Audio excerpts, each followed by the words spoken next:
Hi everyone, this is Alan McKay. Welcome to episode 92. I'm speaking with Freddie Wong from RocketJump. Let's dive in.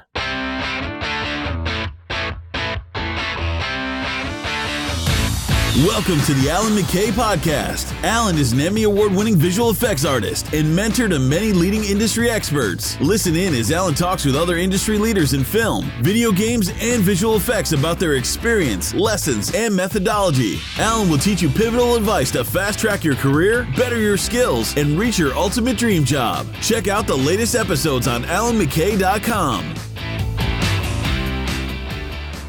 Okay, just quickly, one of the biggest problems that we face as artists is figuring out how much we're worth. Typically, the situation is that we go into job interviews and we're asked how much we're going to charge. We either shoot ourselves in the foot by saying that we charge less than we're worth, so that way we get the gig, and indirectly end up leaving tens of thousands of dollars accumulatively over time on the table, rather than actually asking what we should be charging. At the same time, you don't want to alienate your employers by asking for too much and leaving yourself out in the cold. So what I've done is I put together a website, check it out, www.vfxrates.com, and this is a chance for you to be able to put in your experience, your discipline, the location you're working, all the good things that will give you a fairly accurate idea of what you and everyone else should be charging in your discipline. This is something that I'm going to continue to build and flesh out over time, but the key thing is actually that I don't want to just showcase how much you should be worth, but also show you and hand you the tools to grow beyond that and to learn to negotiate better, to learn to ask for the right amount of money in the right way. There's lots of additional tools and information I want to hand over to you. Everything's free. Check it out, vfxrates.com. Put in your information and you'll instantly get notified of how much money you should be charging per hour as a VFX artist. vfxrates.com.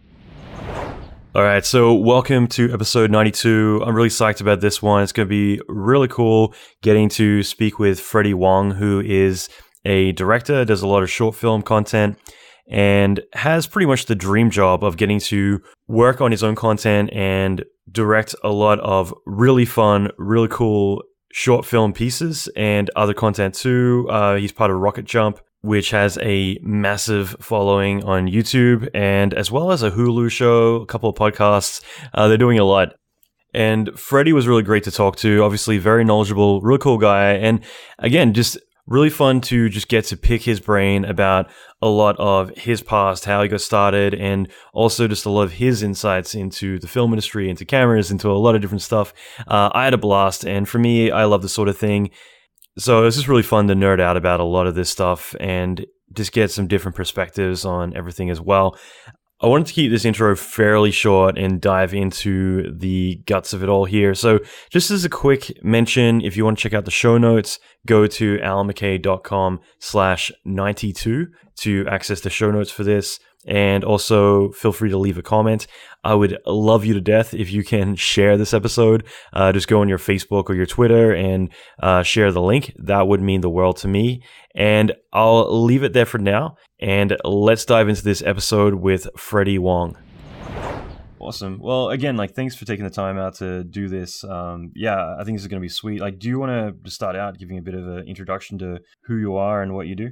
Yeah, sure. My name is Freddie Wong. I am I don't even know what adjective or noun to apply these days, but I have a company called RocketJump. We started with making sort of short YouTube videos back in 2010, and we sort of expanded beyond that, did a web series called Video Game High School that was on YouTube and now Netflix. We did 3 seasons of that, starting off first season as a web series, and then by the 3rd season turning into a sort of a proper hour-long TV show. We've done a couple of shows for Hulu in recent years. One called RocketJump the Show, that's sort of docu-reality series chronicling the creation of some of our ridiculous shorts. And we just finished up a show called Dimension 404, which is kind of our Twilight Zone sci-fi anthology series. And I guess the reason why I'm talking to you is because throughout all of this stuff, visual effects and all that, and CG and that whole world is a part of it, and is a part of our work, and sort of a part of my sort of upbringing as a filmmaker. as it were. So yeah, that's cool. That's really cool. me in a nutshell. I'm glad you managed to pull it off. Yeah, I had to read it straight from my website, so sorry.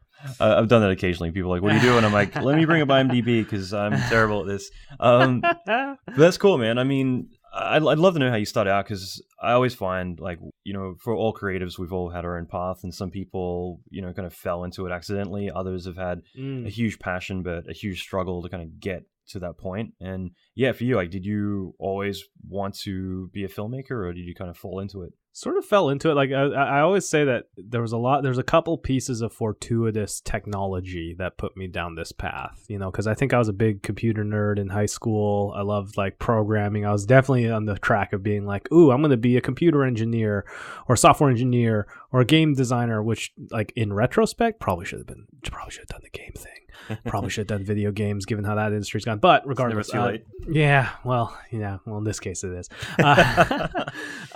But there was a couple pieces of technology that helped. One was the iMac, the original candy colored iMac with the FireWire port, and the mini DV / high 8 / DV camera, like those old DV cameras. Both of those were kind of hitting right around when I was in high school, and you know, we, you know, big movie fan, like grew up like just tons and tons of Blockbuster Video. Like, it was pretty much every weekend we were renting movies and watching stuff. My dad's into movies, like, so we would just be watching movies constantly, and so really like movies. And you know, I think I had edited some vacation videos. I think that I had, you know, learned about, you know, I think Premiere 3.0 was the first like version of Premiere that I used just to cut together vacation videos, and messing around with my brother. But with the DV cameras and with FireWire and iMovie, really, it was kind of the first chance to really kind of put together stuff. So in like high school, freshman year high school, very distinctly remember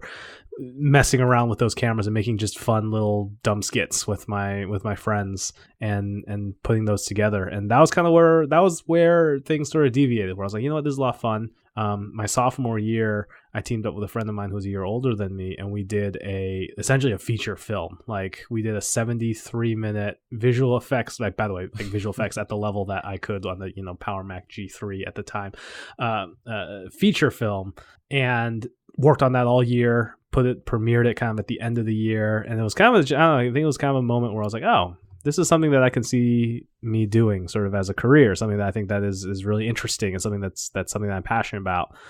And that was pretty much the way that I got into movies, was that, and putting videos together for school or school assignments or announcements and little just kind of random stuff, and very much influenced, by the way, movies at the time. So, you know, The Matrix was a pretty big important movie for all of us. You know, Equilibrium, the Kurt Wimmer and the Christian Bale early sort of vehicle, like, that went under the radar for a lot of people, I felt. It's so good. And then, by the way, what's great is, like, you talk to like my friends now and the people who like I hang around now, everybody has their Equilibrium story, which is how they discovered it and when they first like went to go see it, because it was just one of those movies that I think like anybody into, you know, cool action movies just sort of found by hook or by crook. Yeah, it was like the gun kata or whatever they were doing. It's like the all these different. So cool. I've only probably seen it twice in my life, but I think it's like one of those films that I liked it a lot. And I just didn't want to go back again to it, just because it's, you know,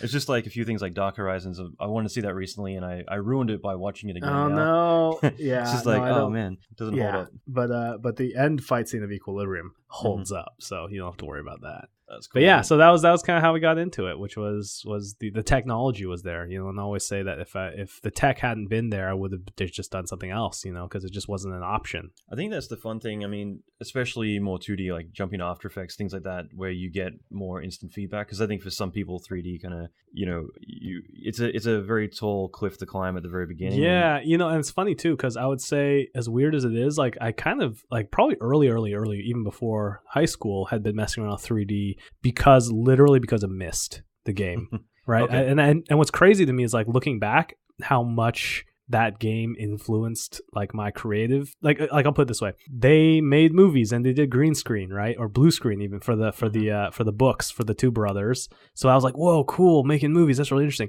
One of the brothers, I think Rand, composed all the music for Myst, right? And I was like, whoa, they can compose music. That's really cool. Which put me down this path of like messing around with synthesizers and electronic music and early MIDI. And like they modeled out the island in 3D using, I believe, Strata Studio Pro or something like that. Like, and I was like, cool, I got a demo of it on this disc. I'm gonna try messing around with that. And like, I kept up with the music stuff, but the 3D stuff was like pretty inscrutable for, at that time. What one was Myst? 1994. One was Myst. So that was, or whatever year it was. A bit before that, even, right? The advent of the CD-ROM. So that would have been like, 8 to 10-year-old me. Well, 3D was a little bit too much. Yeah, I kind of have a feeling that's partially the reason why I kind of went the path that I went, is because like I didn't have a fancy computer or anything, and all my friends did. And for me, I'd always have the pile of shit that's several years before behind everyone else. But it made me really obsessed with multimedia. So like I had a 286 when everyone had a 486. So everyone's playing Doom. I could only play Wolfenstein, so I would rip apart all the textures and all the WAD files and pull that into Wolfenstein just so I could semi-play it. Yeah. But yeah, so everyone got like Return to Zork and Myst, I think because I was a Mac family, like an Apple fan. So we had the Mac SE, which was a black and white Mac, and then like I think I had like a Quadra or the one of the like the Performa, maybe like one of the sort of home computers, which had no games on it because it was a Mac. Yeah, there was nothing coming out. Like Warcraft 3 came out like 10 years later, and everyone got all excited. And I'm awful at real-time strategy, so there was just like there was no games. And I do think that like we got PC later on, and I definitely like my productivity of like pursuing this as like something that was worthwhile definitely dropped the moment Quake 2 showed up in my life. But before that, it was just like like I was using like gosh, now that I think about it, like HyperCard and programming. Like HyperCard was this Mac app that basically Myst was kind of built off the backbone of, and that I like got into programming, and I got into like doing these presentations. Like HyperCard is basically like a scripting language plus like basically a glorified like much more intense PowerPoint, right? And you could set hotspots and click around and I was making like little Myst clones in 5th grade and stuff like that.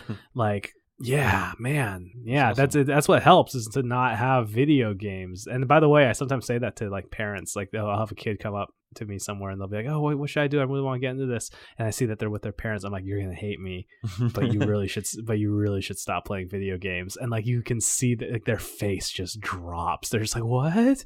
But video games are like the best. I'm like, I know they're the best, but trust me, like the time that you have so much free time right now, dude, as a kid, like you don't even realize how much free time you have. Like you could be using that to really just like advance your skill set and get a leg up. Just don't play video games, which is the worst thing you can tell a teenage kid. I think it's good advice, though. I mean, because at the same time, like I think that just from talking for a few minutes to you about it, it sounds very much like, getting fully immersed in what you're doing and having this new playground to play in.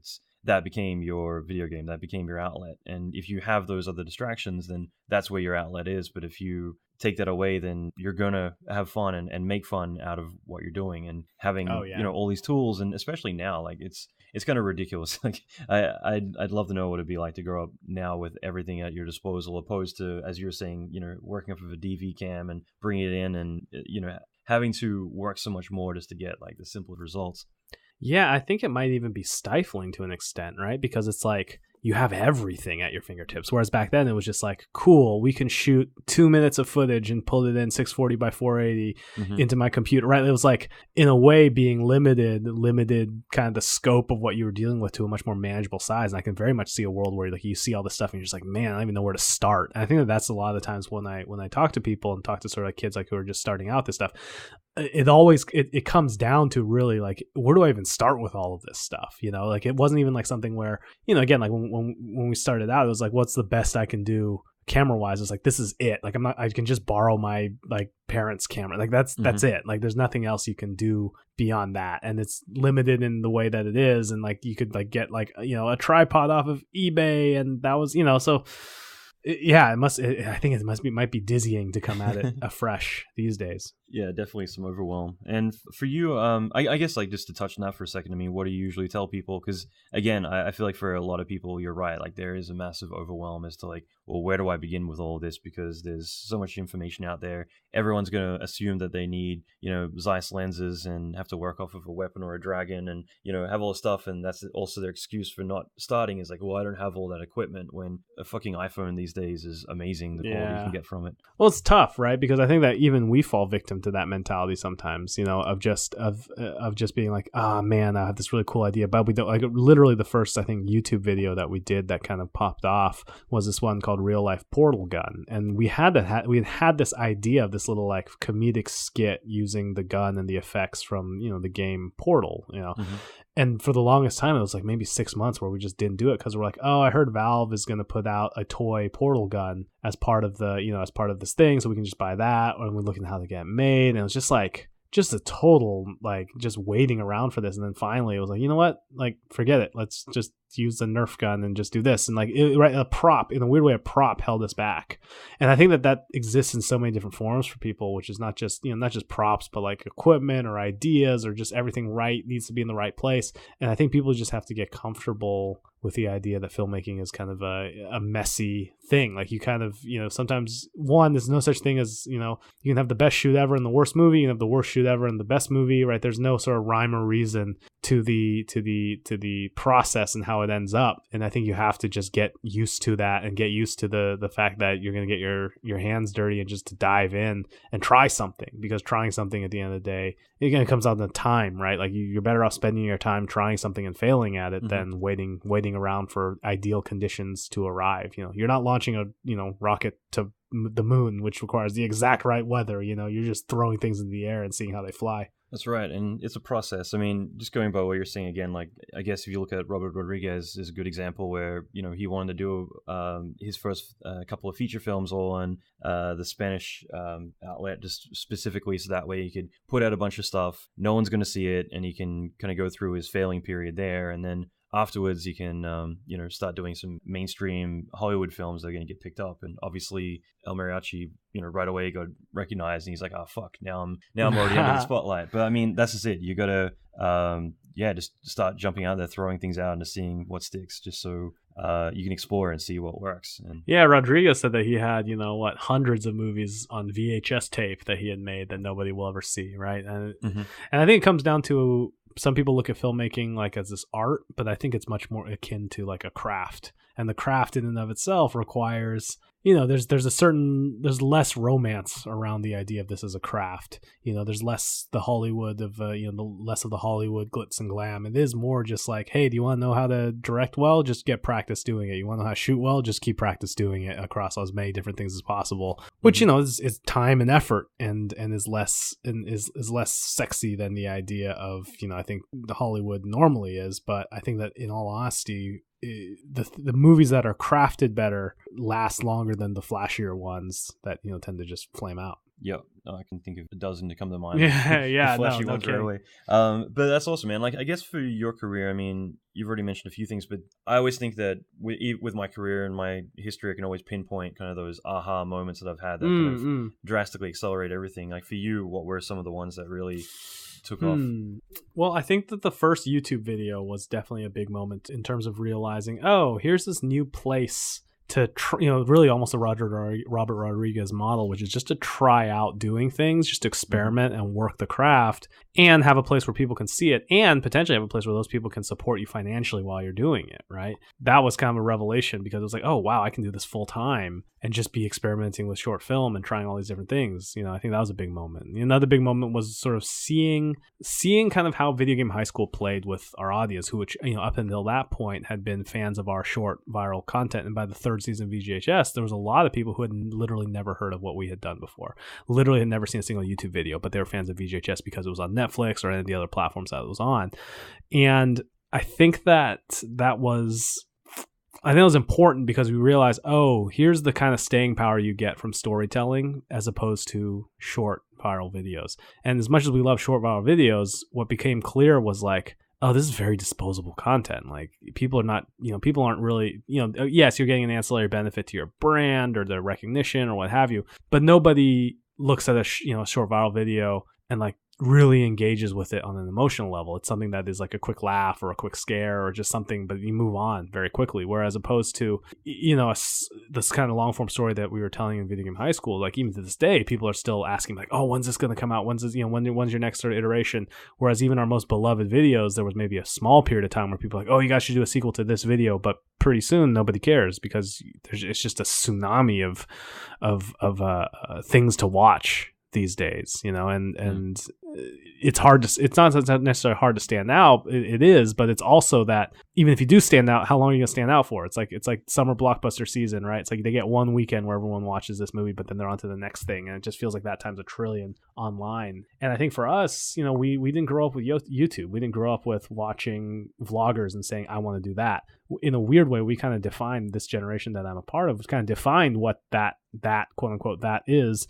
And not a lot of us, I think that some people fell into that. Some people are uncomfortable with that idea. And I think we're more in that camp of like, yeah, it's cool, but we kind of want to focus on just telling long form stories and making movies. Yeah. No, I think it's great. And like, for me, I look at YouTube and just all the information, like services, platforms that we have out there. I mean, if anything, it just gives us total freedom to be able to do anything and try anything out without needing or having all those restrictions that everyone we had, back in the day. Like, we couldn't just say, hey, I want to go and try making a movie or a video or show or anything. It was like this massive process. And, if you didn't have the right equipment or the right stuff, then you got to do it. Now it's like, yeah, you can jump up there and there's nothing really holding you back. Even getting funding, it's like you can go get crowdfunded. You can jump on GoFundMe, Indiegogo, Kickstarter, whatever, and say, hey, I want to do this. One of my friends, Tim Miller, he did that with David Fincher for Goon. Goon. Yeah, that's right. It's like, they just wanted $200K of backing, and they're gonna go and do their project. So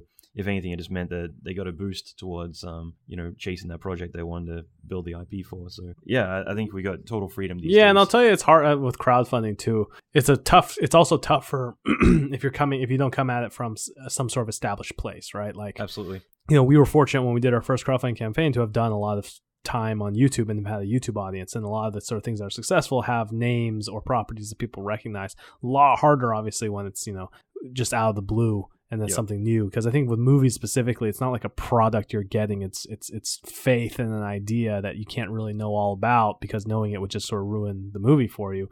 So this is kind of a delicate balance. But by and large, I think as a whole, there really is nothing kind of holding you back from being able to do things that previously required permission and significantly more money to be able to even attempt. Just going back to what you were saying before, I guess we'll call it the millennials, but I just googled it like a few months ago, and I'm like, oh shit, I'm still a millennial. I'm like, technically, that's like people in their late 30s could still technically be considered millennial. Anyway, yeah. Yeah, I got in an argument with my fiance. I'm like, she's saying she's not a millennial. I'm like, trust me, you are, because I am, and I'm like 5 years older than you. So going on the subject of that, I mean, as you were saying about chasing people's short attention spans, and I mean, that's one of the rules of thumb with online video these days is you've got 8 seconds, or in some cases 3 seconds, to get their attention, and then people are going to move on. It's literally a slippery slope where you're just trying to keep their attention and retain it the whole time. So with the content you develop, is it something where you actively take that in consideration? Just like, what, like, not only do we need to make good content, but we got to throw in a flashing kitten or whatever. I think that the real rule that I found is less about like exact number of seconds. It's more your video can't go longer than it should. Mm-hmm. Like, you can't have any fat on your video, because again, I can point to many examples of hour-long videos, 20-minute long videos that have fantastic viewership. In some cases, have better viewership than 30-second videos, right? And what that says to me is not, people uniformly just don't pay attention after a certain point, or even that you have to keep people sort of like interested to keep jogging it up in order to keep it afloat. To me, it says kind of very clearly, depending on the type of content, there's absolutely videos that are too long, and there's absolutely videos that are like too short. And I think that most of the time things are too long, because at the end of the day, your competition isn't their attention span. Your competition is every other video. Like if you're in a situation where it's like someone, right, it's like a buffet where it's like, yeah, at any moment you can just walk in and get something else, and it's all there and it's all appealing. So there's absolutely a need to sort of stand out if you want to be seen, but to hold someone there really for any amount of time, you have to just be good in the first place. You know, Mm-hmm. you can't just rely on flashy, you know, clickbaity articles. The clickbait will get you in, but they won't hold on to you, and people are just moving on. And rather than read that as, oh, they have short attention spans, to me, I put the burden on the people who are creating it. It's like, no, you failed to hold their attention properly, you know, because again, there's plenty of examples of videos that are very long that have huge view counts and huge retention rates. And, you know, I think so for us, when we look at it, it's more, we examine what we do and we think about, and I think that this is a good exercise for just filmmaking in general, which is, hey, are you being efficient? Are you telling the story that you're wanting to tell in as efficiently as possible? If you're not going as, you know, efficiently as possible, what are your reasons for not? Because there's plenty of good reasons to not always be, you know, exactly, you know, as you know, brief and tight and compact, but you need to have good reasons for it. So for us, you know, obviously there's, you know, there's things that you do, but, you know, to try and hold people's attention, but it's nothing compared to just saying like, okay, is the character advancing in a way that doesn't feel like it's wheel spinning, you know, like, you know, and I would say, as weird as it is, like, I really enjoyed Westworld. I think Westworld is one of those shows where you almost spend more time in your head, like fantasizing about the cool sci-fi scenario that it sets up. And so to me, it's like that holds my attention less than something like Veep, where it's like every scene, every moment, every line of dialogue is pushing this sort of story forward in a really, you know, engaging way. And it's a different type of show, obviously, but I think that if you were to put Veep and if you were to put Westworld online as like web series, I think Veep would get more quote unquote, you know, views and viewer retention if you abide by those rules. Luckily for those shows, and luckily I think for shows in general, you don't have to abide by those rules, you know, because you're trying to tell a story and you need to have room to breathe, which is part of why, you know, part of the reason why we really like focusing on that long form, you know, television length or even feature length storytelling, is because we get to be a little bit more freed from this sort of almost consumer centric world of short video, which is all about like, what does the consumer want to see at this point in time, and how are you serving them at that moment? And shifted a little more towards what is the artist trying to say and how are they trying to say it, which is I think a little bit what one of the things I think time buys you. That's cool. And I couldn't agree more. Getting tongue-tied here.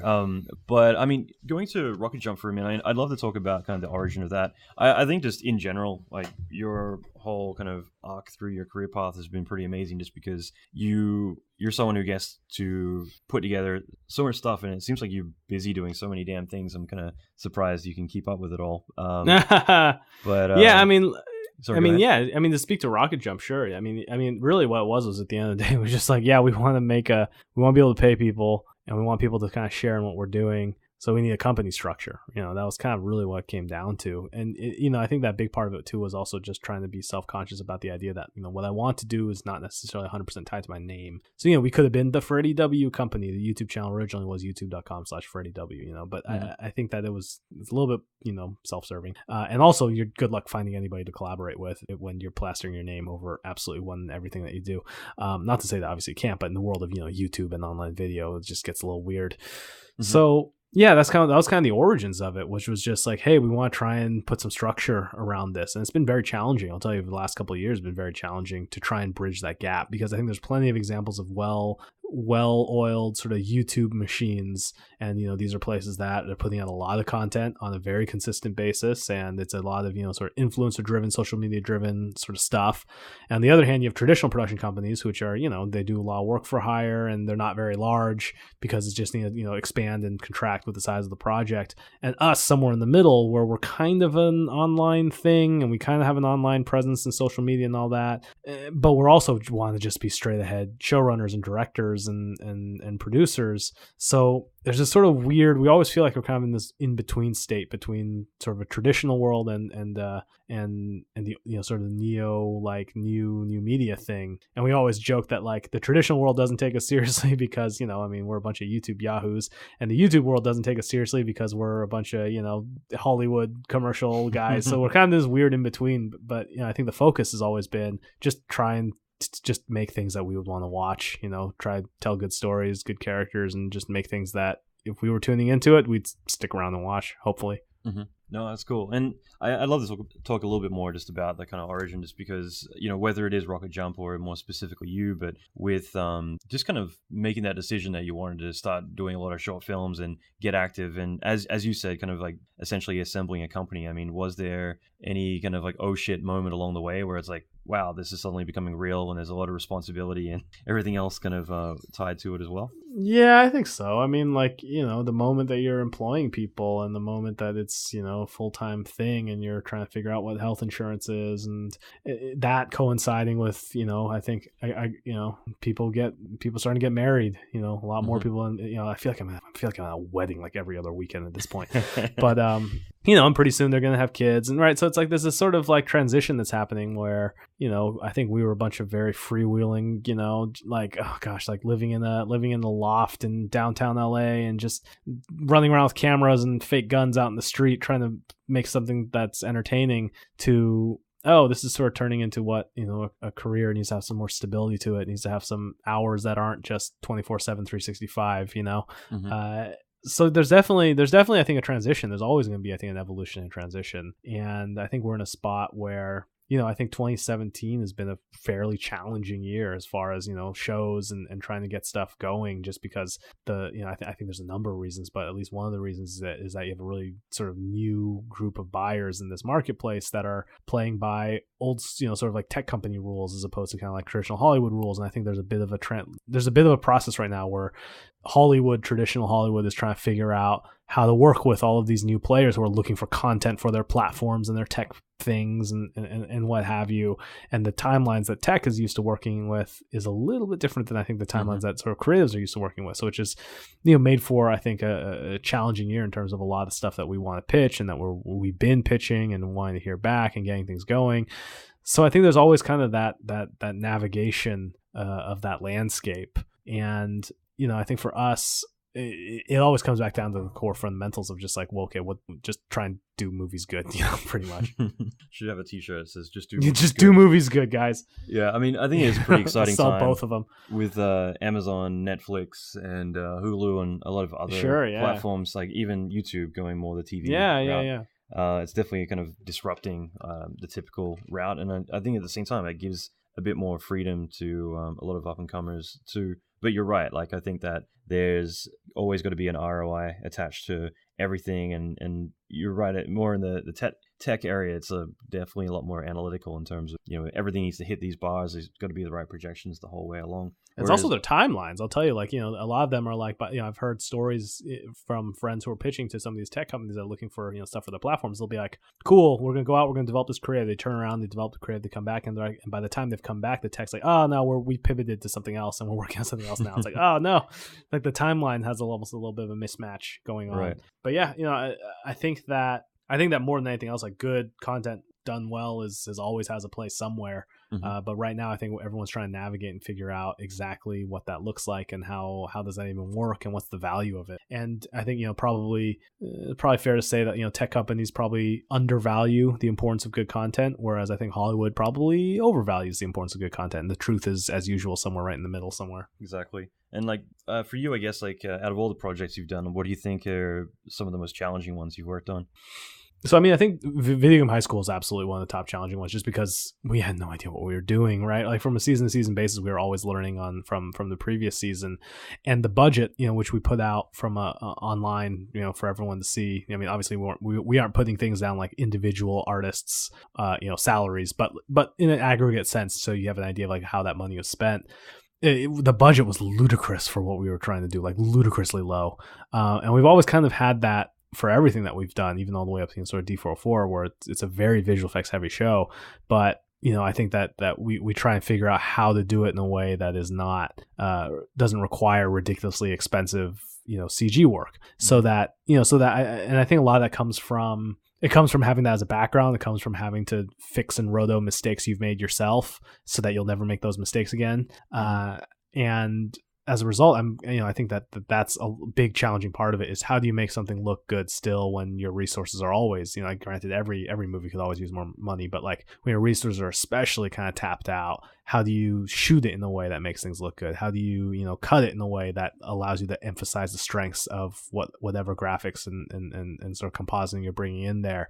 All of those things come together to again, in terms of the final product. And going back to that with VFX, like, do you think that having a bit of a post-production and visual effects background as absolutely you as a filmmaker? Oh, absolutely. I think you have to. I think, like, you are shooting yourself in the foot as a director if you don't have a knowledge of it.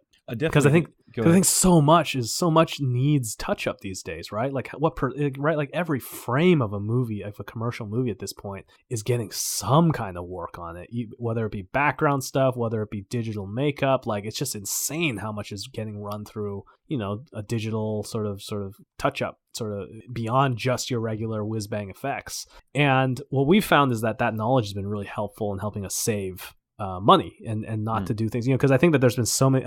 We always say this, and we believe this very strongly, which is you are totally allowed to say on set, fix it in post, but only if you understand what fix it in post means, right? Because there's absolutely points when you're on set and you say fix it in post when, yes, because the sun is setting, because it's going to take 30 minutes to reset up, because you need that shot for that, right now, you can fix that in post, and it's not arduous, and it's worth getting that shot before the sun sets and not having to, overrun, et cetera, right? There's absolutely other moments too where you're just like, no, you need to move that, spend the 10 more seconds to fix something here, or to put enough tracking markers on this thing, or what have you, right? And that goes into the calculus of everything that we do, everything from like when we say, okay, how we're going to schedule it out, to on the day-to-day sort of tactical level of like, okay, we're going to go for this shot first, here's how we're going to get the, the plates that we need, et cetera, et cetera. To me, that's all part of filmmaking these days. It's unavoidable, and I think that everyone's had that happen to their industries, right? Like cinematographers, all of a sudden, like, to me, it's like you can't really be a cinematographer if you don't know how to color correct your own stuff, because the colorist has so much control over the way that the final image looks and feels that they almost are like a second DP, in a weird way, because if you're sitting and letting an unknown colorist go and do stuff to your footage, it's like, it's not saying that it's going to end up bad, but it's certainly a significant creative impact in terms of what the final product is. So you can't just get away with saying, okay, I'm going to shoot on this film stock and I'm going to color time at, +1 green or what have you, and I know what that's going to look like. You almost have to really get your hands dirty as a cinematographer these days if you want to be worth your salt. And I think that's true with every aspect of filmmaking and directing, especially because you're sort of having to sit on top and watch how things go. You really do, I think, owe it to yourself to understand how CG works and how it can be a huge time saver, and it can also, really enhance the way your final product looks and feels and production value and what have you. And I think that not knowing that really intimately, you kind of do so at your own peril. I love that. Yeah, I think it's so true too that, having at least some kind of VFX savviness when you're working on set is going to give you complete freedom, because you have all these ultimate tools at your disposal. And at the same time, it can be extremely dangerous when you maybe don't have any understanding of VFX but think it's going to be your savior. And it's the worst situation ever. My God, when we were doing freelance stuff, there were so many situations when someone would come to us with footage. There's myself, Brandon, who I used to do the channel with, and Sam and Nico, who run the Corridor Digital channel. Like, we were doing like freelance visual effects, and we would just have insane raw footage. Like, there was one where it was a guy on the other side of a dirty window pounding on the glass, like kind of like End of Graduate style, sort of medium shot, and like we want him on fire. And it's like, there's so many things that goes into that, and they had, I think, $500 for that, and you're just like, no way, man. Like, and there was another one where the guy was on fire, and then he's supposed to run into a parking lot, and then 4 people come in from all sides to like wrap blankets around him to douse the flames. And it's at night, so that, the fire would be casting some kind of light around it. And it's like, you guys did you talk to anybody about this one? Because this is literally impossible. Like, there's not enough there. And like, the amount of money it would cost, you could probably shoot that scene 12 different ways in 10 different languages if you wanted to, for how much that would cost to do it digitally. Yeah, absolutely. Yeah, I've got even this week, I've gotten a few phone calls where I'm quite scared, where it's like, hey, we want to do all this stuff. We don't know anything about the shots, the shoot, anything. Oh, no. And is it okay if we shoot it all in Canada without a VFX soup? It's just like, no. And like, I'll even say this, like, half the time the VFX soups, like, it might feel like they're not doing anything, right? They're just like, cool, giving you a thumbs up, or they just run in and put a tracking marker on something. It's like, it's a little bit, but the amount of how quickly that stuff can escalate for you is just mind blowing, for especially when it comes to visual effects, and it's a big part of, when we because again, as a director, it informs every decision we make. So for example, we Matt and I, we did an episode for Dimension 44 called Bob, and the centerpiece character in this is supposed to be a giant room-sized cube of meat that's sentient and talking, right? So it's like, okay, how are we doing this? Giant cube of meat. how are we going to do this on any sort of reasonable amount of budget? Definitely can't build it. Like way too much, silicone and stuff like that to build that. Maybe a scale model, yeah, but we're still comping it, and there might be camera moves. So it's like, okay, we're going to do a CG. But then the question of, okay, well, how much of a real thing are we going to have, right? And a very direct example of a directorial decision that had significant impact on the actor, because the actor was like, no, we need a piece of it, because she's not going to just act against a green wall. That's not gonna work. She needs something to emote against to center attention on. Okay, well, how much wall to which side? And that was one where like, okay, we know we're going to extend CG. So what it was a wall that was, I think it was like 8 to 9 feet high, and then a little bit longer on the right side, because we knew from the shot listing we were going to favor that side, which allowed us to get many shots from the medium or to a close-up range of just our actor against all practical, which eliminated, like right away right there, that was probably 30 shots that we eliminated just because we decided to extend one side of the wall a little bit longer, because we knew that was going to save us on the CG costs.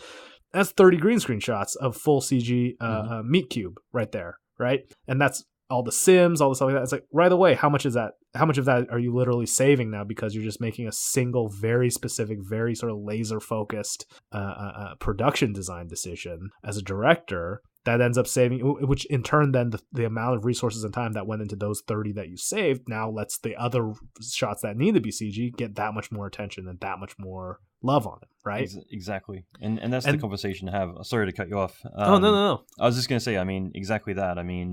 That is what it really comes down to is, do you want to have all these extra things, or do you want to carefully do things a bit better, and then we have all the extra time to put the quality where it needs to be? Yeah, you have to really, and again, it's always a zero sum, right? It's always, you have to pick and choose your battles. And I think that that's true at every level. I think that there's never, by the way, I think the moment you don't ever have to pick and choose your battles and you can just do whatever you want is when you make kind of a boring movie, because nobody ever looks at the director and says, you know what their best movie was? It was the one where they had absolute creative freedom and had zero budget oversight. The most interesting things people do is always, I think, under some kind of constraint, and so you have to, I think as a director, again, you have to be able to at least speak to it so that, because at the end of the day, it's a big part of your final image, and it's a big part of the final tapestry that makes up the film that you're trying to make. And you can't just ignore it. Ignoring it nowadays would be the same as being a director and having just not caring at all about sound, or not caring at all about how the color correction is. It's just another piece of it that you need to think about.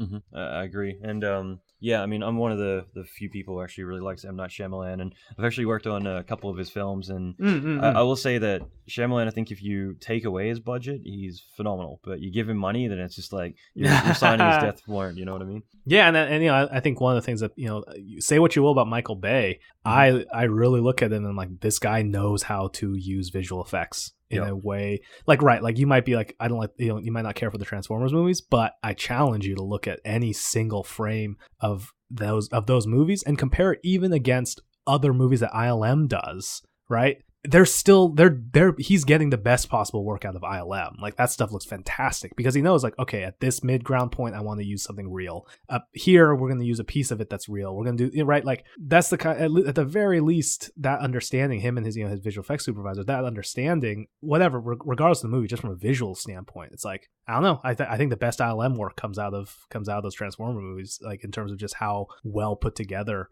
a lot of those shots are, and the rest of the movie aside, just from a visual standpoint, it's like, yeah, I mean, I think that's really hard to do by virtue of the fact that you've had many examples of people who try to copy that style and it doesn't come close. Like, you see someone try to do like kind of, like Battleship is trying to do Transformers, and it's like almost night and day in terms of just the quality of what it looks like, and you're just like, yeah, this one feels like insanely so, somehow it feels like a cheaper version of this one, right? And you're just like, I don't know how, I don't know why, I can't put my finger on, I can't tell you exactly what it is, but there's a visual flair and a visual style and a cohesion between sort of practical and visual effects that happen here that at the very least you just don't see in any other movies, right? And I think that's something that from a technical standpoint, it's like, yeah, like that's insane, that's incredible. Yeah, I didn't think anyone out loud, even though we were all thinking like Peter Berg's trying to have his Michael Bay moment with Battleship, and it wasn't really working out too well. It's hard because at the end of the day, as much as everyone likes to be like,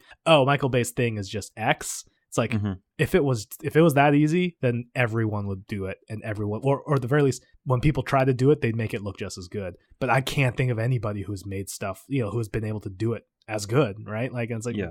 I guess maybe it turns out it's a lot harder. Yeah, maybe like Zack Snyder, right? I point to Zack Snyder as perhaps one of the great visualists, and Larry Fong as like these visualists, right? And it's like, maybe it's not that easy, right? Like, how many times have people tried to ape 300, but not quite the same. Like 300 was very unique, and there's a lot of things that feel like low budget versions of it, and I have a lot of respect for that, because again, I look at filmmaking as this craft, and and I think that there's different aspects of it that you can focus on, and in that guise, I think there's a lot of pieces of it where you're like, wow, like again, you may not care for the story or the script, but like I can still take away like, wow, that has this epic shot still feels more epic than anything I've ever seen. This push in, this dolly, right? Like whatever it is. And to be able to say, okay, well, maybe I can take a little bit of that. Maybe I can try and sort of mimic that a little bit and get a little bit of that flavor in my work. It's worthwhile. I think it's a good point you just touched on, which I've worked with Bay a few times, and Transformers was, definitely one of those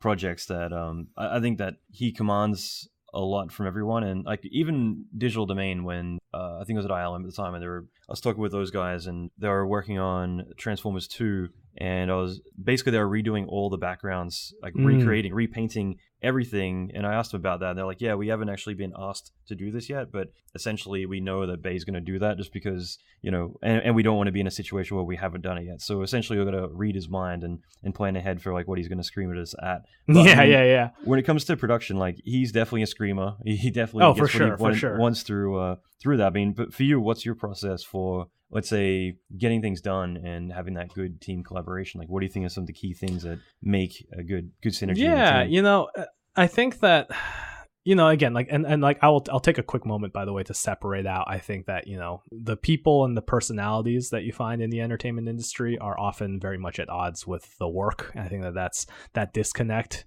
is present in so many different everything. Right? I think that's just the nature of the weird thing about when you create something creative versus the people behind it. There's always that, right? There's always situations where you're like, oh yeah, so-and-so is a jerk, and you're like, ah, dang. And I think that you look throughout history, it's like, yeah, like, John Lennon was not the most upstanding individual, and you're like, yeah, but there's a separation, which is sort of this always the tension, the push-pull of creative. And I think that we think about that a lot too, because at the end of the day, I think a lot we try, maybe to our detriment, maybe that we we don't have people like trying to read our minds, but we try to be friends with people. We try to be nice guys in the first place, because I think that, like, I think one of the things that I always kind of struggled with in terms of thinking about, which is like, I went to this crazy high school, right? Like this high school where everybody is like just changing the world upon graduation. They're surgeons. They're doing, like charity work in third world countries. They're doing all, like just really just world changing, life saving individuals. And here I am, right? Putzing around on YouTube, right? So, right, that's something I'm like, well, if you're gonna do something frivolous, and by the way, I will say, like, and the realization I've come to, it's like, well, it is, relatively more frivolous, but it also has value, right? And there's something important about entertainment and the ability to kind of, have a little bit of escapism and have a little bit of fantasy and storytelling in our lives that I think is worthwhile. As it's not saving lives, but it's, enriching, I would hope. I think if you're not going to be doing that, like I can just never imagine a situation where you need to really take someone to task over, at the end of the day, the ultimate fantasy of just being able to, play make-believe as adults for a living, which is really kind of what this comes down to, right?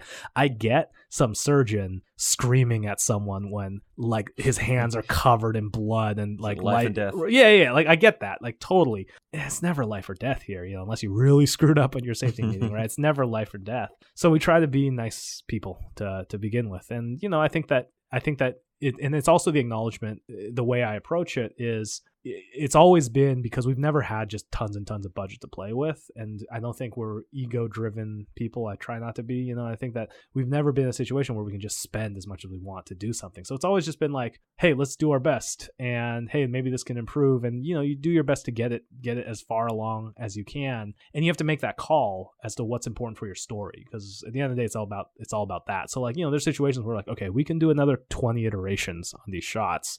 Yeah, but I'll tell you what, here's the only one shot in this sequence that's important because of the emotional reason for it, or because this is the big close-up that we need to sell, and it cannot it cannot ping for anybody as weird. So I'm actually okay with, knowing that we have the limited sort of time and resources. I'm okay with pulling back a little bit on something that I know for the story is just not as important. Like, I know it doesn't need to be absolutely flawless for this shot because I'd rather this shot be flawless. And you have to make that judgment call of what's more important than the other, because there's no such, right? Like, not every shot is equally important in terms of telling your story. So we've tried to be as economical with that as possible, and I think it's a very pragmatic approach, but it also means that like, you're going to have occasional VFX shots where you're like, ooh, you might like think, but I think also you have to think about from the perspective of the audience, where it's coming by at you at 24 frames a second and they probably don't care, and the ones that they do care about, it needs to look good, and you put the effort into it. I think that the average number of revisions, we do like 3 to 4 on visual effects, and then like hardcore ones might reach up to like 7 or 8. Like, very rarely do we ever touch double digits. And I think that, and that's not by the way, I want to be clear, like, that's not to say that that's not a good, I think that there's also this world too. We're very fortunate to have a familiarity with our visual effects house, these guys called Playfight up in Toronto, because they've worked with us on our shorts since all 3 seasons of Video Game High School.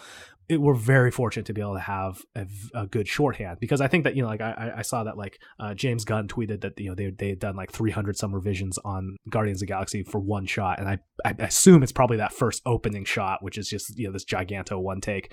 But at the same time, I'm like, well, yeah, like, that's an insane-o shot. But also I think that there's, there may be, sometimes I think about like the situations, especially when we work with someone that's unfamiliar, where it's like people are so afraid of going bold, like going too far with it, right? Like, and I think that people inch things up, like color correction, it drives me crazy, because it's always like, ooh, let's do a little more blue, and it's just like, no, break it, go way too far, and then walk it back. That's 1,000 times faster for us to get to what we need to do, and like, in the same way, it's like, okay, we're gonna do another pass. It's like when we do passes, it's insanely different on, things change to a huge degree, and I'd rather walk stuff back, because I think you get to the end result faster. But and I totally get why, like, colorists, for example, will very slowly walk the wheels up, because if you make it look bad, right, like, there's going to be people out there who are like, hey, this looks bad, and you're getting fired all of a sudden. And so as a result, you need to inch your way up, because you don't want to overstep bounds. And I think that, to me, there's always 2 ways to get to an end result. You either inch your way up to it, which takes forever, but everyone's feelings are intact, or you break it, you go way too far, and then you're like, okay, no, walk it back. And then you get to it, I think, a lot faster that way, because you know where your limits are. You need to be able to push and check where the limits are, And one of the things that I ask, even for the visual effects side of things, is because, again, like, I think a lot of times, again, we have that familiarity. Like, a lot of visual effects places, they'll be like, ooh, we're not going to show them, like, the early animation stuff, because obviously it's super blocky, it's super rough, and it's going to look better later, so let's hold off. Like, one of the things that we insist on is like, no, let me see your super blocky, crappy, viewport render. Hell, even like take a video with your iPhone and send this to me on my phone, because I know that, like, at this frame, I need this to happen, and I need to make sure that that's in place, because that's going to be the thing that we're going to spend the most time revising. It's the timing of X. So that way you can catch things earlier. It's not like, and I don't want to ever feel like you're looking over your shoulder, but it's to be like, look, it's cool. I can put VFX goggles on because I have this familiarity with it, and I know that, like, you don't need they don't need to caveat things for me. Like, when they send the thing, they don't need to say like, oh, it's missing this pass. Like, no, I know, that's fine. I'm just looking to make sure that the timing feels right and the momentum feels right, and this is great, cool. Go beautify it, and we, right, like, beautifying it, and then we're done. Like, we don't have to sit back and be like, oh, it's not quite there, what have you. And I think that that's a really important, especially kind of at the end of the lower budget levels. Like, you have to be able to commit to, like, what kills you is if you're like, cool, let's do an animation, it doesn't feel right, let's start over again. You're dead then, right? Like, you're sitting there forever and ever. It's like, you have to just be able to know what it's going to, the direction it's going, and you only get that through experience. I love that you said all that. I mean, because you're absolutely right. Yeah, I mean, just touching on the, kind of stepping back to a certain point. I mean, I find that a lot with visual effects. Like, usually one of the number one things that I'll do is, if someone wants an explosion, they're going to keep saying, yeah, make it a little bit bigger, and go through 20 iterations. Then they go away for the weekend, come back with fresh eyes, and it's like, whoa, too big. So number one thing is like, let's make it ridiculous, like ridiculously huge. That way they can establish, like, that's too fucking big, and then you have a cap to how long, how far you need to go into it. Problem is, usually I show the ridiculously silly over the top one, and they're like, that's it, that's the one I want. And it's like, no, I did this to, damn it. Oh no, it's always the danger, right? Yeah, but I mean, with all this, I mean, even just saying like, yeah, going through like, let's say 8 takes at most, yeah, I think that says a lot about your process, just because it means that, look, we're not going to noodle this to death, and you know, we're going to get or even more specifically, noodle the ones that need to be noodled, right? Exactly. Like that's the big one. It's like, you know, you're in the, you know, hundreds of visual effects shots. There's thousands of visual effects shots now, right? Like you have to pick your battles to some extent, right? The more money you have, the less you have to pick your battles, but you still need to pick your battles, right? Yeah, no, it's so critical. And same thing, like I think that a lot of times it's a lot easier to kind of hit those beats and get everything dialed in at the very beginning than it is like to worry too much about like all the complexities and visually trying to make something look perfect. And this is the problem that both artists as well as on a bigger picture because at the artist level, right, like that's the thing that we always try and do, is we always try and show the whole sequence to the team, because on the artist level, yeah, like that roto is the whole thing you're looking at, and you're scrubbing back and forth over these 30 frames like forever and ever and ever, right? So it's like, yeah, this is the most important thing in the world, that this roto line is absolutely perfect, or what have you, right? Like, or whatever detail that you're looking at. And you know, I'm always reminded by, like, I think working with stunt guys, and they always say that, like, you know, they're just like, they are always bummed out for that when they wreck out for something huge, and then they just get a few frames right in the final product, and it's like, man, you know. And I think in that case, I've always felt like for our stunt guys, where it's like, if we're gonna do something huge, we're gonna shoot the hell out of it, and you're gonna see if someone's gonna hit the floor, like, you're gonna feel it, you're gonna really sell that stunt, because I mean, these guys are putting their bodies on the line. It's the same thing I think with even visual effects, right? It's like, you need to know if you're gonna do a big shot, then make it a big shot. Like, don't let people throw themselves and their creative talents at something that just quick scoots on by on the screen, and you're like, oh shoot, and he's, you know, I think that's always disappointing, to be like, man, I spent forever on that, and it was just gone like that. You'd rather spend forever on something that everyone's like, holy shit, like, look at that shot, you know, like, that's what you'd rather be doing, you know. So you have to, and that comes down again all the way back to designing it and thinking about what's important, and also signaling, like, hey, this is going to be a quick sequence, and you're going to just get a quick glimpse of this, and so this is the information that we're trying to get across with this shot, and let's worry about, you know, this other shot, because this one's going to be the one that we're sort of going to die on our sword on. No, I love that, and I want to be respectful of your time, so I won't take up too much more, but I could go on forever. But with going behind the scenes a little bit, do you want to talk about initially, let's say, when you get the first treatment or a script, or you're coming up with your own concepts, like, what's the typical process from start to finish, just from like a bird's eye view?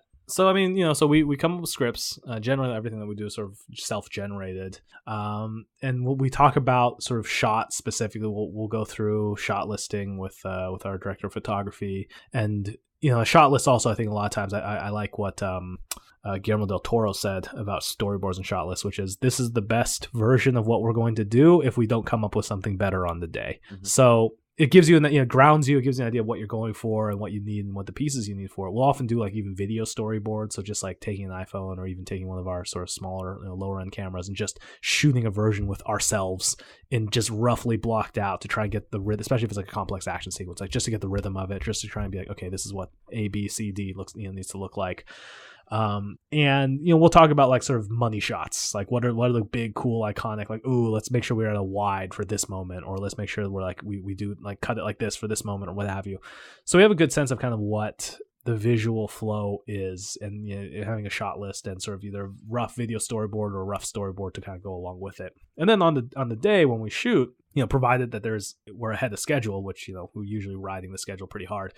If there's some idea might come up in the space or what have you, it's always kind of nice to be able to visualize whatever you're doing, especially action wise, like in the space, because you're getting ideas from just that area, and you're like, oh, that's cool, let's make sure we do this, or let's make sure that, there's a cool angle here, there's a cool background here, and try to figure out ways to get around it. So having a little bit of improvisation on that is helpful, but having a general idea for it, and that's sort of where we go from, and knowing very clearly, like, okay, this is going to be a visual effects shot for this. Given that I think one of the things that we talk about a lot of times is like, just like a cheat that we'll do is we'll freeze, if it's a free roaming camera, like we'll freeze to a nodal spot if it's going to be some crazy thing from a visual effects standpoint, and then pan out of it and then lock out of it, just so that it's like, okay, for this section there's less to worry about in terms of the painting and what have you, and then from here we're going to do this or what have you.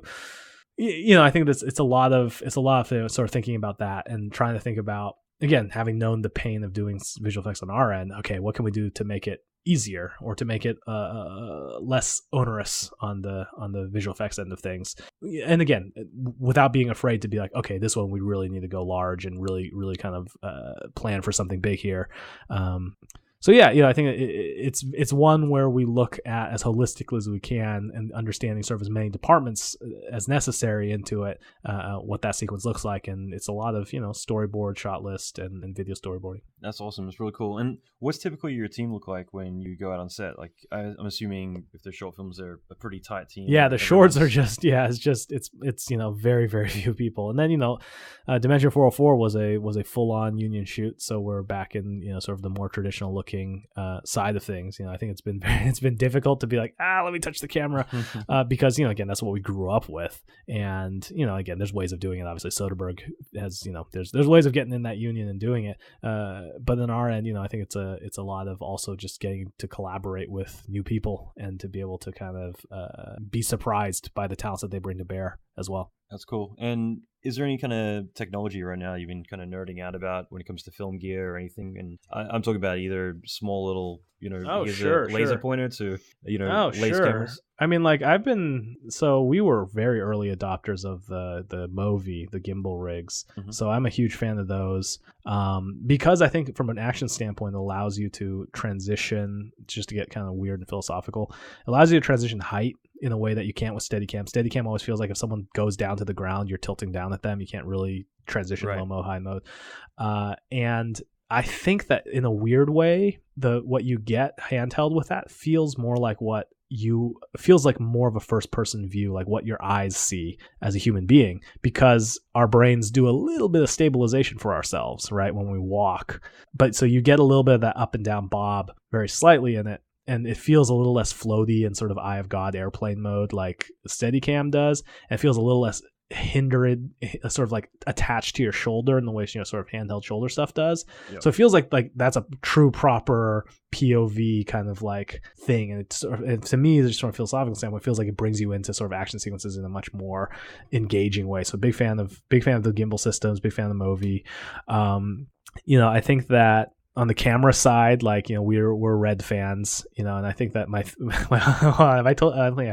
I have a theory as to why people like the Alexa better in general. DPs like the Alexa better.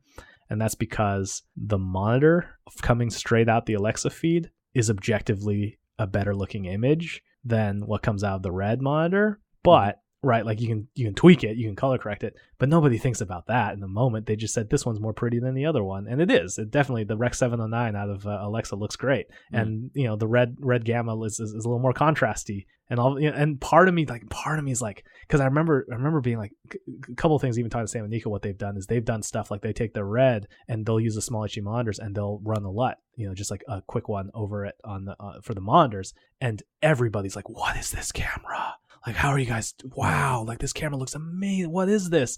And it's like, people are really, really put a lot of weight into how they judge it, like in that moment and what they see out of it, which I get, but it's fun because part of me is like, if I took a Red and just housed it inside an Alexa body, would anybody notice? Anyway, so cameras wise, we're big fans of the Red, and I think that it's all this stuff now is at the point where it's just like, it's so good. Like, it's just so mind-blowingly good these days that, like, I feel like it's all up to you as to making stuff interesting and making stuff look good. Yeah, do you ever fall down that trap, especially with camera gears, because it's so expensive? Because, I mean, I shoot primarily on Red, and I'm still in a Dragon. I want to switch to a weapon soon. But, But, I mean, let's say you talk about, like, Steadicam gimbals, like, you get the DJI Ronin, and you get a Red, and you get, let's say, throwing on a V-mount battery plate and, like, a bunch of stuff. And suddenly it's heavy, so then you get, like, say, I've got the Armor Man 2, the body to, so that way you can hold everything, and bit by bit, suddenly you look like a freaking mech or a Robocop. Nothing annoys me more than large cameras. Like, that's kind of why I like the Red, is because you can get it so, like, I love, like, we do Red on the Fig Rig for a lot of the handheld stuff. Like, what I gravitate towards is, like, to me, it's like, get it small and tiny. It's like, to me, the Blackmagic Micro, like, I was losing my mind. I was like, finally, like, and then of course you see the pictures where it's like, it ends up being like a 4-foot long camera. So maybe it's the lens's fault. But, I think that, like, the more yeah, like I just hate large cameras. It just feels so unwieldy. It adds so much inertia to your set, and it adds so much inertia to the speed, the turnaround. And I get, from the AC standpoint, like why certain things are nicer, and the operator standpoint, certain things are nicer. But just think philosophically, it's like, man, I just want these things tiny. Like I want to be able to just like have the whole setup and just have it not be this giganto thing. But, I think that there's a psychological benefit to having big, real boy cameras, on set. But I look at the Blackmagic Micro. I'm like, this is it. Like I got the Pocket Cinema camera. I was like, this is the one for me. That's cool. Yeah, I still love the Blackmagic gear just because, they just got to get their low light better. Come on, guys. Yeah, I know, right? That's where Sony seems to still be able to dominate really well. But, well, and by the way, Sony, like if Sony ever designed like the menu for a car, like the car, an interface for a car, we would have double the car accidents and deaths in this country. Like they are the most insane menus I've ever seen. And it's just like, I don't understand. Like there's no reason to this at all. Yeah, everyone's got their thing, right? Like Sony's just like, great, love these cameras, love the low light. Like, oh, by the way, did you want to change something? Here, I'll check back with you in 5 minutes when you find the menu item for that one, right? I went on like a hike with one of the senior, if not the senior, UX designer for Autodesk. So he's doing a lot of VR stuff right now. Yeah, and we're nerding out about like the old Nokia phones because he brought up a good point that like it was these old 90s, click across, like very much like a Sony camera or any camera really, click across the menu and pick what you need. And it was so simple, yet like for what you can do and all the options in there are so intuitive for its time compared to now. I mean, like I like Blackmagic or Red. Red, they still hide everything away a lot. Yeah, Blackmagic is pretty good. Yeah, it's just easy to navigate and like you've got everything there. It works. So yeah, but I mean, I think you're right. Like when I first got Instagram, that was one of the things. Is like, all right, well, what's good on Instagram? Okay, all right, now let's get serious about it and start looking for things I can actually, look for on Instagram and start looking up camping or the millionaire mansions. And bit by bit, it's just like, all right, like my entire Instagram is pretty much DSLRs and more camera gear. And yeah, right. You occasionally get that though, where you look at this gigantic body where it's like, it looks like this massive camera, and then you realize, oh wait, it's a tiny little camera body of like a DSLR, but it's got like a giant matte box on it. It's on a Manfrotto with like a massive fluid head, and it's just all these things being built onto it. But the actual body is, essentially like a Blackmagic production or Blackmagic Pocket. It's just like this tiny little thing with everything else like mounted to it. It's huge. Yeah, and I fight my DPs all the time on this one, but like I'm like, yeah, I get it, but like lenses, I don't know if they have as much of an effect as you guys think. We even did this as a joke. I saw that. I saw a video like 6 months or a year ago. And they want to. My DP wants to do another shootout with it, but basically we tested a $100 lens, $1,000 lens, and a $10,000 lens, like 10 order of 10 magnitude in between. And what it came down to was like, yeah, in low light, wide open, yeah, you can tell. Like one version of 2.0 is much, it definitely feels like it's more light. It is more light than one other camera version's 2.0, right? The more expensive you get, the more light it lets in, But in the sort of usual kind of settings where you might not be at a full 2.0, you might be at a 4, or if you're like outside and if you're doing something, it's all of a sudden it's like really difficult to tell the difference, And I think that it's one of those things where it's like, yeah, usability is a big important part of it. But I always remembered like when people were talking about like, oh, you can't shoot on a Sony, EF mount lens. You can't do that. Like, it's like gonna look like garbage. And like the only thing I was thinking, because I have friends who are news photographers, right? And they swear by these lenses. I'm like, I know people who have won Pulitzers without that lens. Like, is a Pulitzer Prize winning photograph not good enough quality for your indie short film all of a sudden? Like, you're telling me that this isn't good enough now? Like, come on. Like, yeah, it's harder to use for cinema, but like, you can't say the image quality is bad when there are billboards over Sunset Boulevard that are shot on these damn lenses. What I mean? Like, come on. Yeah. So, I mean, I think that there's a lot of, this industry has a lot of, especially I think you must see this all the time from a technical, like, right, coming out from a more technical side, and me as well, coming from originally wanted to be a computer programmer. It's like there's a lot of voodoo. There's a lot of just weird stuff where everyone's like, oh, you gotta do it that way. It's like, well, why? Well, because that's the way I was taught. It's like, yeah, but that's not true anymore, right? Like, I'm like, it's weird sometimes to go in and go see a set where it's like tracking markers and just big giant plus signs on all the all the screens. And you're like, it's helpful, but like, actually in this case for this shot, you don't need that because you have the corners, you can just quarter pin it, you can just, or whatever. That's right. And it's like, well, no, but we have to put it on there. It's like, I'm telling you right now that I guarantee the visual effects guy's just going to paint it out, for this steady shot, for this tripod shot of a TV monitor. And we were even joking the other day where it was like, what is, so like our generation of filmmaking, it's like the cutaway of the phone or the cutaway of the TV screen is just like, I was joking with my DP. We're just like, are we just cursed to constantly be shooting just blank screens as just like our whole lives feel like sometimes we're just like half of our time is just spent shooting over the shoulder shots of phones, and we're like, what was the equivalent in like 1950s, right? Like was it the letter shot? Like what was the one that was like the weird handheld close up that everyone just sees? And just like, because we were just like, it must have been like the, I feel like one of these days I want to just make like a compilation of every over the shoulder phone, like looking at phone shot I've ever done, because it's just like easily that one's in the lead as far as like most time spent like setting up for. You're right. Yeah, I can imagine there's a lot of that, where it's just these tedious shots that you wouldn't imagine the amount of work into them. Yeah.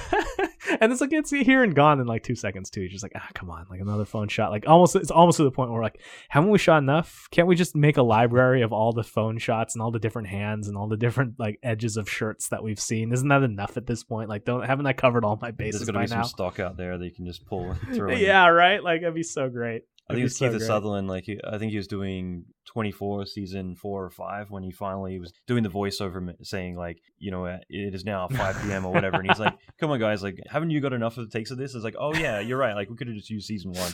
So it's like, all right, good, now I got one less thing on my plate. Yeah. I actually, just talking about that for a second, like with lenses and everything, what do you think would be the most important aspect of filmmaking, whether it is the lenses, the lighting? I mean, I'm pretty sure you can go for lighting, but from an image standpoint. Yeah, like when it comes to gear, everything.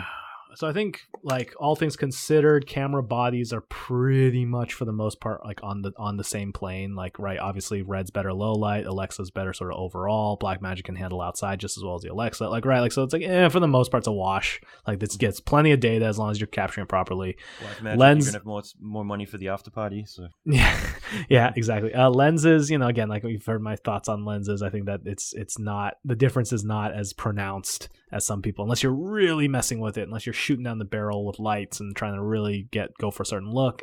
For the most part, I think like the mega expensive is not going to give you, it's disproportionate sort of benefit. I think it's got to be lighting. At the end of the day, just from an image standpoint, like the amount of time you put to just doing that proper, getting the contrast and contrast ratios and everything, atmosphere, lighting, that to me has the greatest effect. Because at the end of the day, too, given the amount of data that you're pulling in, like you have enough of a baseline in there, you can color correct just the absolute hell out of everything and really bake in whatever look you want, depending on how intense you want to get with your, masking and everything. I call it masking. I refuse to call it power windows. It's masking, everybody. I think that because that's the thing that you really need baked in there in the first place, and that's the thing that is much that has, I think, a disproportionate bang for your buck effect. And I think that's a theme for everything that we do, is always go back to like, what is the bang for your buck moment in this story, aspect of the technical thing, right? Like it all kinds of comes down to trying to make the most with what is always going to be limited resources. That's cool. It's so cool. And for people who are just kind of starting out and young bucks wanting to get into filmmaking, stop playing video games. I hate to say it. Stop playing video games, and I think I think filmmaking benefits from life experience. So try to do more than just make movies. Try and look at art. Look at paintings. I was in Amsterdam recently for one of these video conventions for online YouTube types, and I got to go to the Van Gogh Museum, and it was just like sitting there and just being like, wow, just like color, like use of color was like my takeaway was like, and which is mind blowing in terms of, and dark contrast, sort of, and they had some of these Rembrandts where you're just like, wow, like Rembrandt was doing like light, like he was doing face lighting, like it's insane, like you and to look at that and really think about that in the context of things.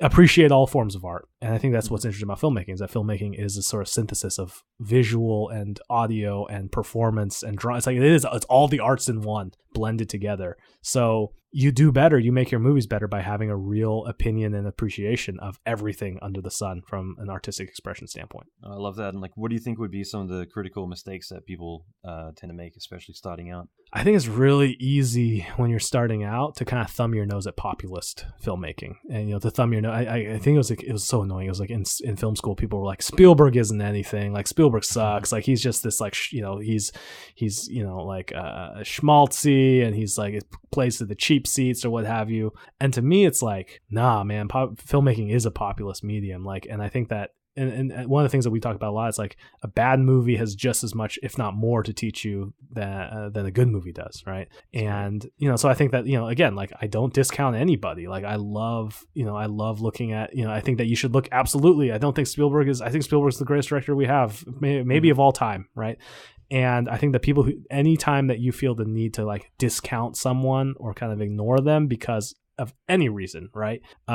You do so at your own creative development's peril, right? Like again, like to go back to Michael Bay, it's like, yeah, you can just write off his whole body of work, but you shouldn't ignore things that he's doing that's interesting or different, because he is very unique in that way. Well, in the same way, Zack Snyder, it's like I'm not a big fan of his, of Batman versus Superman, but there was a lot of things that I took away from that movie watching it. And there's a lot of things that it's like, oh, this is really interesting. And just, again, watch everything without judgment. And the moment you start to judge, you have to stop yourself, because it's so easy to feel superior and to be like, oh, this person doesn't know what they're doing. It's like, no, even if they don't know what they're doing, even if that's actually true, which it never is, even if that was true, the fact that they have something that you can study and think about is worthwhile and something that you should take and absorb and bring into your own work. That's so awesome, man. Thank you again. And any big announcements coming up before we... Yeah, no, I'll tell you, one of the things I'm really excited about that we've been working on is myself and Matt and Will, so the writers and co-founders of RocketJump with me here. We've been doing this podcast called Story Break. And so what it is we realized we loved, coming up with movie ideas and talking about that. And we, again, looking at it as a craft, as something that we just practice and something that we should practice. So we had this idea of doing this podcast where we take like some ridiculous concept or something that we have no rights to. So for example, one of the episodes we did was like the Jar Jar Binks movie. Like, okay, if Disney said we want to do a Star Wars standalone for Jar Jar Binks, what would it be?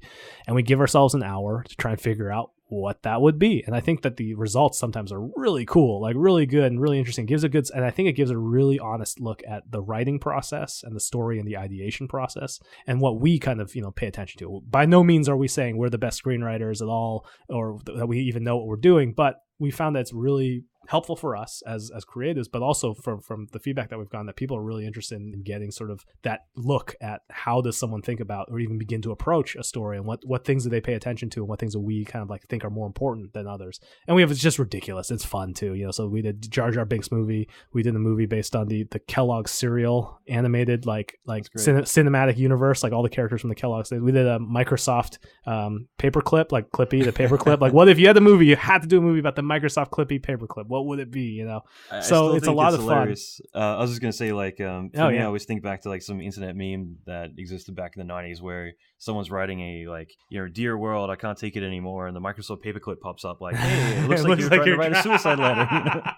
Actually, I'll just quickly say, like, ILM, like one of the big memes that we had there was Jar Jar Binks being held by two stormtroopers, and it's a looping GIF where basically there's a stormtrooper kicking him in the nuts over and over and over. It would describe how your day's going. So like if you're having a really shitty day, good. It's like, oh man, I got to work late tonight, and then you copy paste that, and it's just like Jar Jar getting kicked in the nuts over and over and over. Well, I will say this. I think that where we end up with the Jar Jar Binks movie is a movie that would make you that completely redeems that character. That's great. I'm just saying, if you have time, you should check it out. So yeah, it's called Story Break. It's on wherever you're getting podcasts, and our Twitter for it is RJ Story Break. But it's a lot of fun. That's awesome, man. Yeah, I'll link to it all in the show notes. But again, thanks so much for doing this, man. It's been really cool. Yeah, it was a lot of fun, man. Thank you. All right, I hope you enjoyed the episode. Again, I want to thank Freddie for taking the time out to chat and nerd out about all of this stuff. It was a lot of fun, and again, really insightful. I'm sure all of you have gotten a lot from this. Like I said before, if you can take a moment to share this episode, simply go to alanmckay.com/92 and you can access the show notes there, as well as you can share that link on your Facebook, your Twitter, whatever it is you use these days. And I'll leave it there. Next episode, I'm going to be interviewing Nicola Watkinson, who is a phenomenal concept artist, matte painter, art director. He's worked on a lot of feature films. He's based out of Norway, and he does all of his work on his iPad Pro, which I thought was pretty hilarious. Seeing the level of quality that he's just knocking out nonstop is really inspirational. His talk was at IA Mag Masterclass early this year, and it was his and then Goro Fujita, the two of them back to back, which single-handedly just made me want to pick up a brush or pick up a Wacom and start painting. It's just really inspiring to seeing what they're doing. So definitely check out that episode. And I've also got a couple of other really awesome ones coming up. I'm going to be speaking with a personal trainer that trains a lot of 7- and 8-figure high-level entrepreneurs who I kind of feel like are very similar to us in terms of being ultra-stressed and never having enough time, and just kind of talking with him about some of the ways that he does a lot of his training with those clients, and actually does virtual training where you literally can just pull out your iPhone wherever you are in the world and FaceTime or Skype or whatever with him and do workout sessions. So the excuse of never having enough time is a perfect one there. There's a few other really cool ones coming out. I'm really psyched about this. I've got a few ones from id Software, talking with some of the leads and the creative director of Doom, and I'm still waiting for ZeniMax to approve the episodes so I can publish them, and once they're out, I'm really excited to get those up as well. Lots of cool stuff coming out. Anyway, for now, like I said, check out the show notes at alanmckay.com/92. And again, thanks Freddie Wong, and I will be back next week with Nicola Watkinson. Rock on.